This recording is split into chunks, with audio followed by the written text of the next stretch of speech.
Now, everything we do at the United States Africa, has one overarching goal in mind: achieving peace through strength.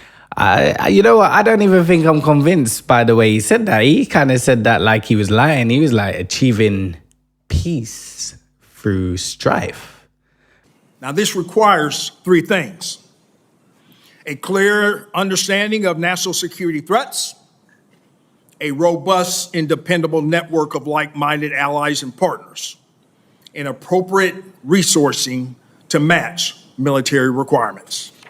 That's what AFRICOM is about. Now, what are their interests? To stop China becoming a global hegemon, which means that they can fund nations, lend money to nations, help stability, have influence on the African continent and in the world.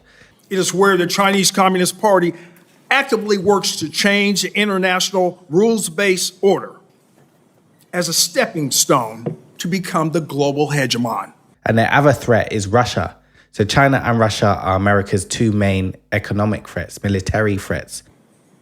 And it's where the Russian Federation seizes opportunities created by chaos and instability. Now, to protect our homeland and the United States' interests, we must deter these nations and their malign actors from their goals on the African continent.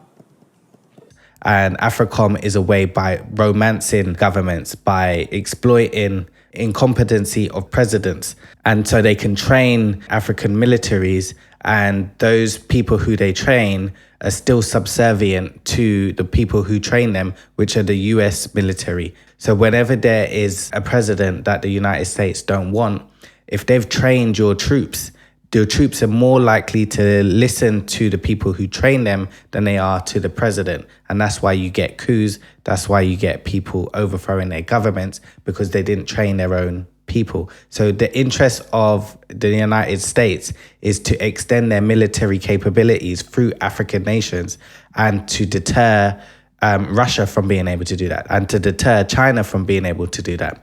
Not only that, but enabling Russia and China to gain access to Africa's mineral-rich continent, because that would help African nations to grow. If African nations grow, then we can't exploit them. In Africa, our adversaries are focused on building trade relationships while seizing influence from us. General Langley, given these challenges, AFRICOM must continue to explore new methods to maintain U.S. security interest in the region. So again, wherever China and Russia have an influence, the US are going to have an interest in that competition.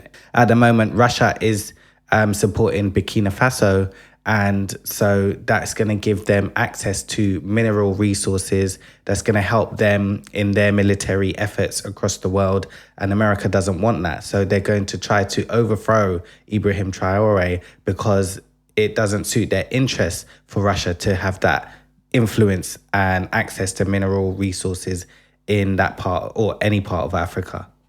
AFRICOM, we establish strength and work towards peace by enhancing the security capabilities of our African partners through a robust system of alliances, exercises, training events, security cooperation, and foreign military sales programs are the backbone of our military activities on the continent. Through these activities, our forces lead by example with a warrior ethos and stand by our partners and enhance trust in the United States military. Now, when you go on the AFRICOM website, you can see pictures and videos of the people that they're helping. And in some of these videos, you can just see them helping some of the North African countries with military equipment. It looks very very adventurous, and it looks very like an action movie when it comes to helping these African nations, particularly in the north. And then when you see some of the southern African countries, Black Africans, you don't really see them helping them that much in terms of military equipment in training. You might see them with a gun, but you're not going to see them with helicopters and missiles and high-tech equipment. When it comes to the Black African countries in their videos, what they show is something closer to US aid. All right, we'll help you with hospital, humanitarian crisis. You can shoot a couple of guns and that's it. They're not really helping you to develop your military to the point where you'll not be dependent on them. When you see these videos, it looks as if they're not getting anything at all. Now, this next guy is very, very interesting because I think he prompts Langley to say what he said about Ibrahim Traoré.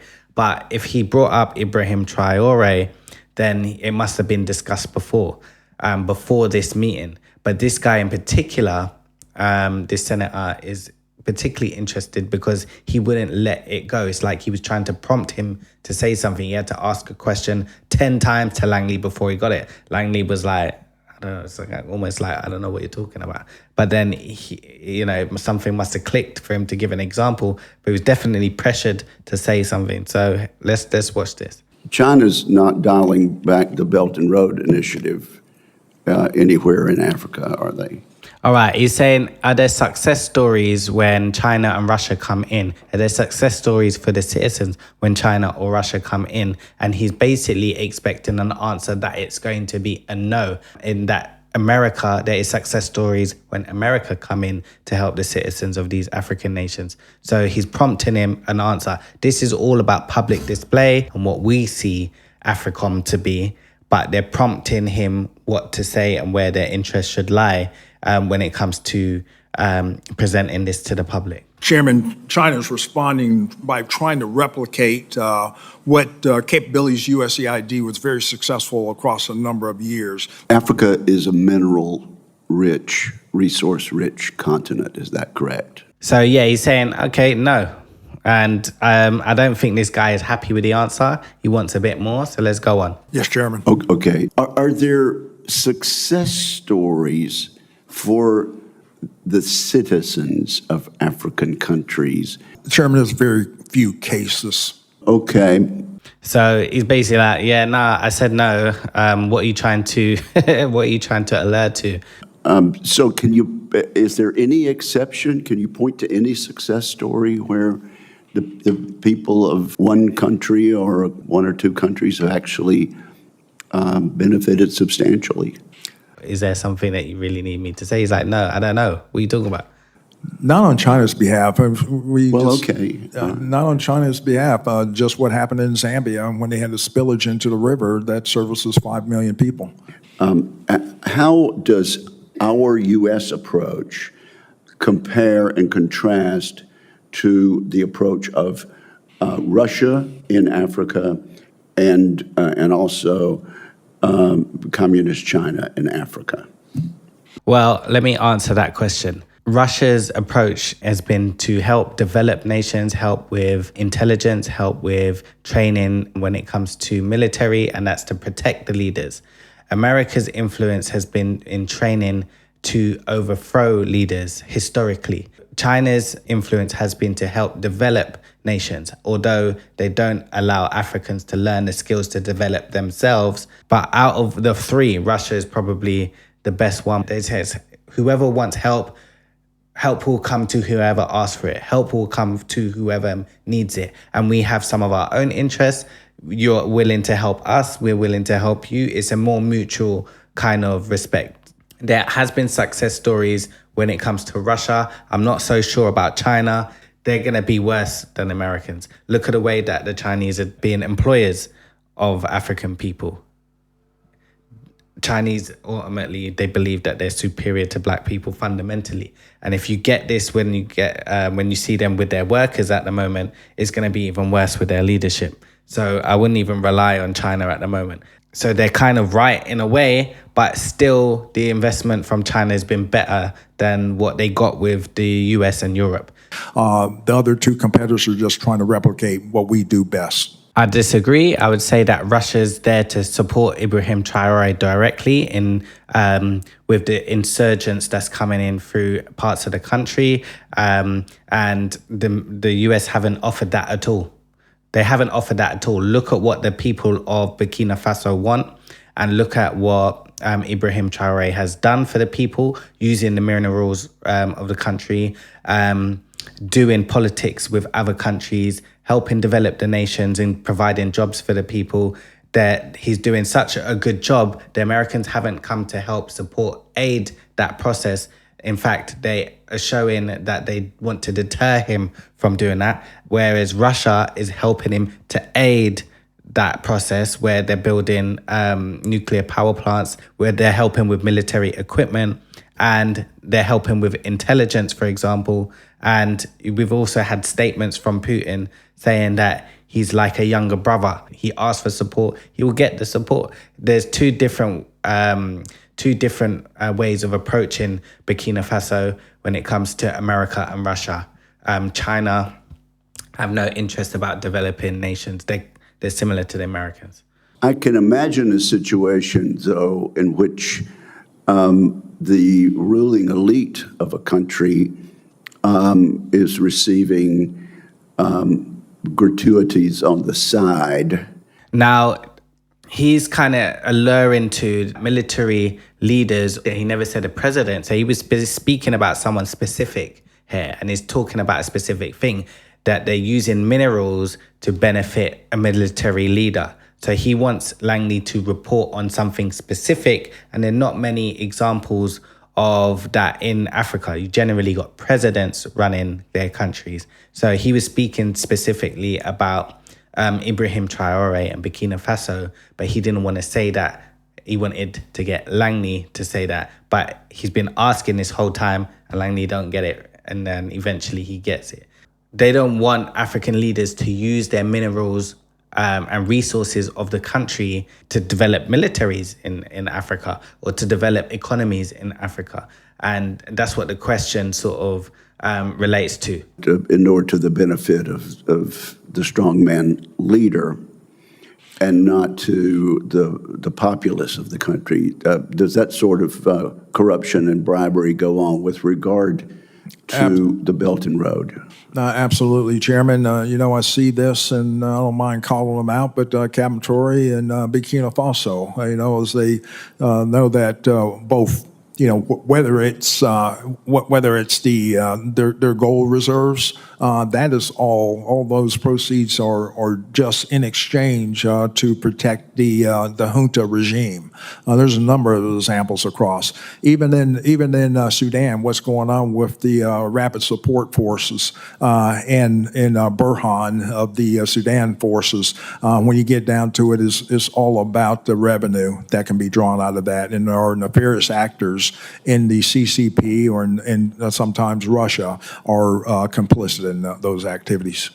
They obviously have an interest in those African countries not developing themselves. Russia's helping them to get out of that. That's going to be a loss for America, because they're not going to have control over those areas. They're not going to have control over those resources. They're not going to have control over those military leaders as well. And so that's going to be a win for Russia more than it would be a win for the African people of those countries.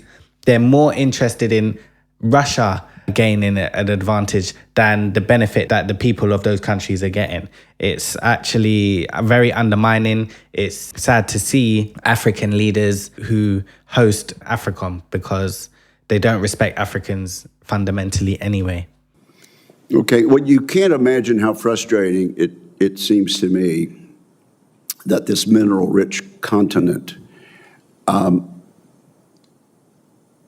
has not been able to move to a utilization of the resources to benefit the people there. After all this time, it's a puzzle that we haven't unwound. Let me see if I can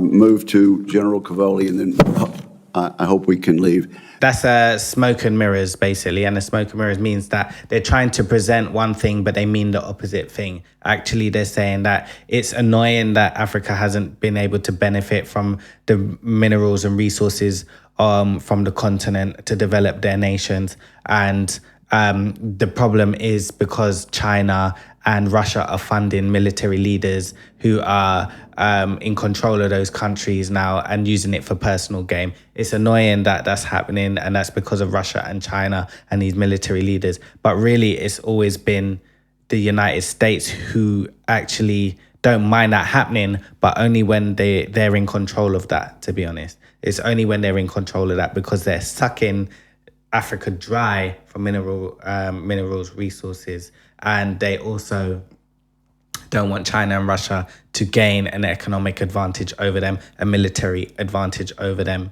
in the world, basically. So an advance on Africa by China and Russia is a loss for Americas in terms of how much region they control in the world. And again, we're looking at Russia and China and America's interests. That was a little bit of a breakdown of baby AFRICOM. So I'm going to show you some pictures of the countries that AFRICOM is in or have helped. And we can see all of these people that they're training are potentially people who can make coups in countries where America doesn't agree with the president, or the president isn't doing what America wants or is not aligning with America's interests. The people that America train, they can use those who they previously trained to form a coup in African countries and overthrow the government and overthrow those leaders. That's why you don't get another country training your military. It's a stupid thing to do, really. If you've got beef in your local area, you don't get your enemy to train your soldiers. If you've got wealth in your house and there's robbers around, you don't get the robbers to come and build the house and know where the ins and outs of. Maybe you've got a spare key. Maybe it's because I built your house for free. You should give me access to one of the rooms. You know what I mean? It's a ridiculous thing. So it means that whoever has an AFRICOM base is somewhat being bullied by America, is somewhat taken bribe from America, is somewhat made a deal with America that's going to benefit themselves as an individual, or to help them to stay in power for longer. And the trade-off is the African people. The trade-off is data. The trade-off is having a military base.